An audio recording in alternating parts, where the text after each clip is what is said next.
حفاظت کا بڑا عجیب و غریب نسخہ بتا رہا ہوں. سلف صالحین اسے کرتے تھے. پڑھیے میرے ساتھ. اللہم لا الہ الا انت انک انت علی کل شیء حفیظ. اے ہمارے پیارے اللہ، آپ کے علاوہ کوئی بھی عبادت کے لائق نہیں ہے. بے شک آپ ہی ہر چیز کی حفاظت کرنے والے ہیں. قرآن میں ہے وَرَبُّكَ عَلَى كُلِّ شَيْءٍ حَفِيظ. یہ یہاں سے لیا گیا ہے. اس لیے آپ اتنا جملہ پڑھ کر اپنے آپ پر دم کر دو، بچے پر دم کر دو.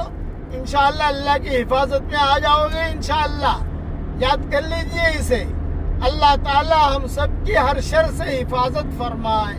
کہو آمین.